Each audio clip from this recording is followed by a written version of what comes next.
حضرت علامہ مولانا حافظ قاری محمد افتخار الدین سبحانی قادری کاظمی صاحب قبلہ حفظہ اللہ تعالی خلیفہ خطیب دکن علیہ الرحمہ دعائیں اور اپنے پراثر انداز سے ہم تمام کو مستفیض فرمائیں۔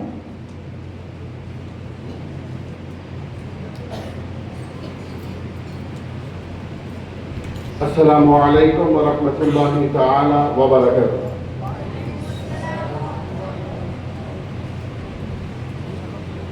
الحمد للہ رب العالمین والصلاة والسلام علی اشرف الانبیاء والمرسلین وعلی آلہ واصحابہ واولیاء امتہ اجمعین، اما بعد، فقد قال اللہ تعالی فی القرآن الحکمہ وفي شأن أهل بيت النبي صلى الله عليه وسلم قال: أعوذ بالله من الشيطان الرجيم، بسم الله الرحمن الرحيم، قل لا أسألكم عليه أجرا إلا المودة في القربى، صدق الله المولانا العظيم وصدق رسوله النبي الأمين النبي الكريم، ونحن على ذلك لمن الشاهدين والشاكرين، آمين والحمد لله رب العالمين۔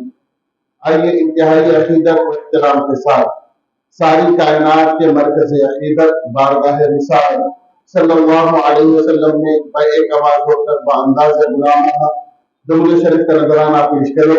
اللہم صلی علی محمد وعلی آل سیدنا محمد وعلی اصحاب سیدنا محمد وعلی سیدنا و سیدنا امام سید العرب والعجم اسد اللہ الغالب مظہر العجائب والغرائب امام المشارق والمغارب مولانا ومولا كل المؤمن اخي الرسول زوج البتول خليفة الرسول امير المؤمنين سيدنا علي بن ابي طالب رضي الله تعالى عنهما وكرم الله وجهه الكريم، وعلى خصوصا مقاصد جناب السلطان الاولياء برهان الاصفياء عالم رسول الله وارث كتاب الله قائل قول قدر هذه على رقبة كل ولي الله المحبوب سبحانه الباز الله الأشهر شيخنا وشيخ الكل ومنازلنا ومنازل الكل وسيلتنا إلى الله وسيلتنا في الدارين أبي محمد محب الدين الغوث الأعظم الحسن بن الحسين بن جعفر الجيلاني رضي الله تعالى عنه والله عنا ولا حرمنا من بركات قربه في حضرت مولا۔ کروڑوں شکر احسان اس خالق کل مالک کائنات کا کہ جس نے ہمیں ہمارے بغیر کسی حسن عمل کے اپنے فضل سے، اپنے کرم سے، اپنی عطا سے ہمیں اپنے ہزاروں کروڑوں مخلوقات میں سے چھوڑ کر انسان بنایا، اور پھر انسانوں میں بھی 1,24,000 انبیاء علیہ السلام کی امتوں میں سے چھوڑ کر اپنے حبیب خاص کی امت میں پیدا فرمایا، اور رسول پاک علیہ السلام کی امت میں بھی ہمیں ان لوگوں میں رکھا جو رسول پاک علیہ السلام کی اہل بیت کا بھی ذکر کرنے والے ہیں، اور خود رسول پاک علیہ السلام کا تذکرہ کرنے والے بھی ہیں، اور اس ذکر میں اس جماعت میں رکھا جو اصحاب کی تعظیم بھی کرتی ہے، تو غوث اعظم کا نعرہ بھی لگاتی ہے۔ اللہ تبارک و تعالیٰ آخری سانس تک ہمیں اور ہماری نسلوں کو اہل سنت والجماعت پر قائم رہنے اور اس کی خدمت کی توفیق عطا فرمائے۔ اور یہ جو انوار محمدی ہے، یہ غوث پاک کی عنایتوں کا، غریب نواز کی کرم نوازیوں کا، شیخ الاسلام والمسلمین امام محمد انوار اللہ فاروقی بانی جامع علیہ رحمت و رضوان کی توجہات کا ایک مرکز ہے۔ اللہ کے فضل سے اس ایک چھت کے نیچے اتنے علوم کو استاد محترم بانی مدرسہ انوار ملت مولانا سید شاہ اسحاق محب الدین خادمی کاظمی نظامی ادام اللہ فیضہ العالیہ نے جواب کر رکھا ہے کہ قرأت آپ یہاں پڑھ سکتے ہیں، نازلہ بھی آپ یہاں پڑھ سکتے ہیں، قواعد تجوید بھی یہاں پڑھ سکتے ہیں، تو قرآن یہاں حفظ کر سکتے ہیں، قرآن یہاں سمجھ سکتے ہیں، قرآن سے مسائل سمجھ سکتے ہیں، رسول پاک علیہ السلام کی حدیث سمجھ سکتے ہیں، اور آپ اور سیکھنا چاہتے ہیں تو آپ پورا کورس کر سکتے ہیں۔ تو یہ سب آپ کو یہاں پر ایک چھت کے نیچے جو دیا جا رہا ہے، اللہ اس کی برکتوں سے استاد محترم اور ان کی نسلوں میں